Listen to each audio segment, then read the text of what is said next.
Hello everyone, my name is Mini Sethi. I hope you all are staying healthy. Today we are going to talk about marginal productivity theory of distribution. This theory is given by J.B. Clark, and this theory basically explains how the price of factors of production is decided. This theory basically explains how the price of factors of production is decided. As we know, there are mainly 4 factors of production like land, labor, capital and entrepreneurship.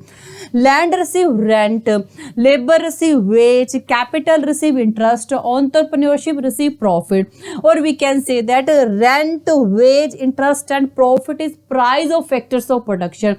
And this theory basically explains how the price of factor of production is decided. Or we can say that this theory explains how rent, wage and interest is decided. In other words, we can say that this theory suggests how national income should be distributed among rent, wage, interest and profit. Now we will see key concepts of this theory.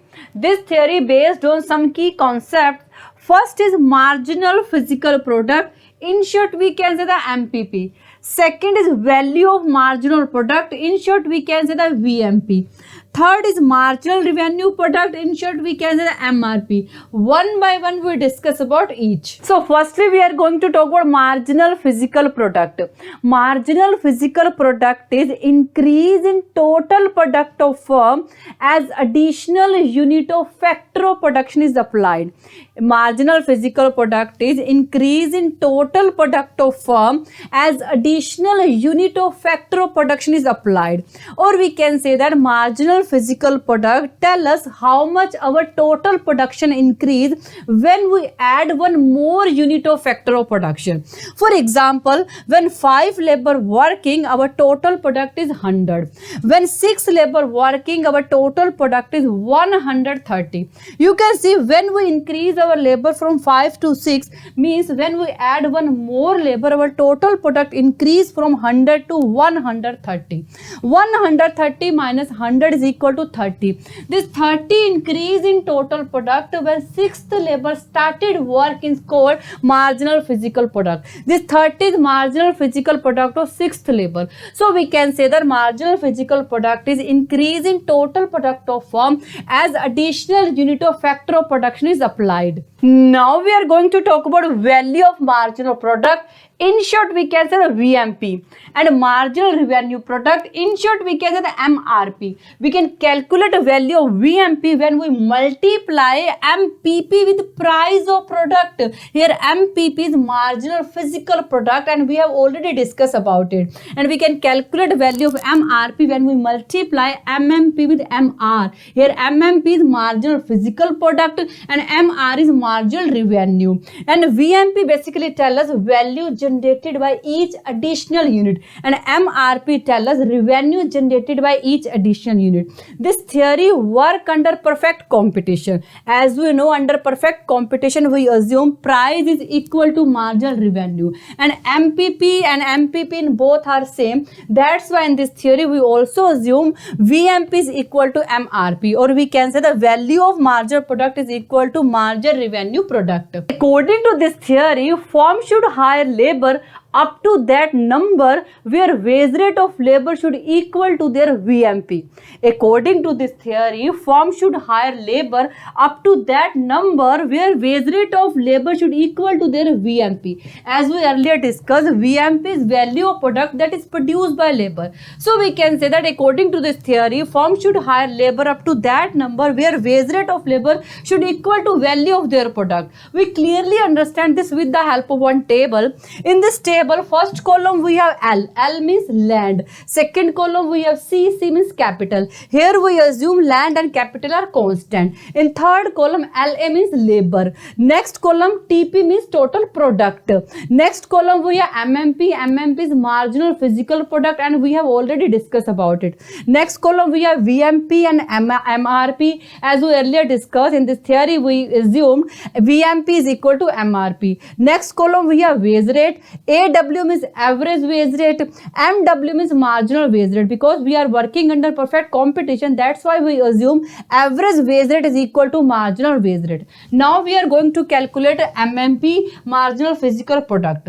In first case we leave it blank because this is our starting point. You can see when we increase our labor from 1 to 2, our total product increase from 10 to 16. 16 minus 10 is equal to 6. 6 is our marginal physical product. Again we increase our labor from 2 to 3. Our total product increase from 16 to 21. 21 minus 16 is equal to 5. This 5 is our marginal physical product. Again we increase our labor 3 to 4. Our total product increase 21 to 25. 25 minus 21 is equal to 4. Same way we will calculate marginal physical product for other unit. 28 minus 25 is equal to 3. 30 minus 20 is equal to 2.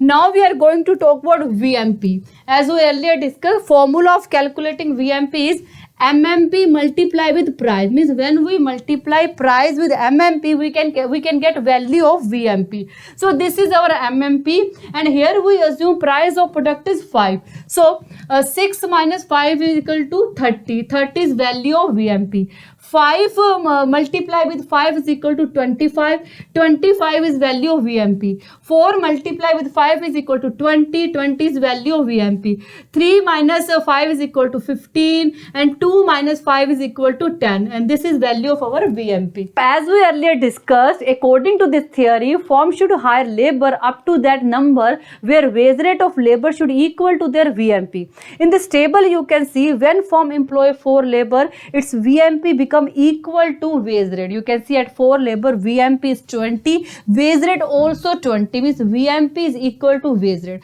That's why this is equilibrium point, because here firm getting maximum profit. You can see before this point VMP is more than wage rate. When firm hire 2 labor, VMP is 30 but wage rate is 20. When firm hire 3 labor, VMP is 25 but wage rate is 20, means VMP is more than wage rate. You can see after this point VMP is less than wage rate. When firm hire 5th labor, VMP is 15 but wage rate is 20. When firm hire 6th labor, VMP is 10 but wage rate is 20, means VMP is less than wage rate. Only this point VMP is equal to wage rate. That's why this is equilibrium point, because in this point firm getting maximum profit. Now we will understand this theory with the help of this diagram. In this diagram, on x-axis we have number of labor, and y-axis we have wage rate, VMP and MRP. As we earlier discussed, VMP is value of marginal product, MRP marginal revenue product. This WW horizontal line represent our wage rate, AW is average wage rate, MW is marginal wage rate. This red curve represent our VMP and MRP. As we earlier discussed, in this theory we assume VMP is equal to MRP. E is our equilibrium point. At this point wage rate is equal to VMP. In this point firm is getting maximum profit. You can see before E point VMP is more than wage rate. You can see VMP curve is above from wage rate, which represent VMP is higher than wage rate. You can see after E point VMP is less than wage rate. You can see VMP curve is below from wage rate, which represent VMP is less than wage rate. So E is equilibrium point. At this point VMP is equal to wage rate. In this point firm is getting maximum profit. This is all about marginal productivity theory of distribution. I think you got it, and thank you so much for watching this video. Bye, take care.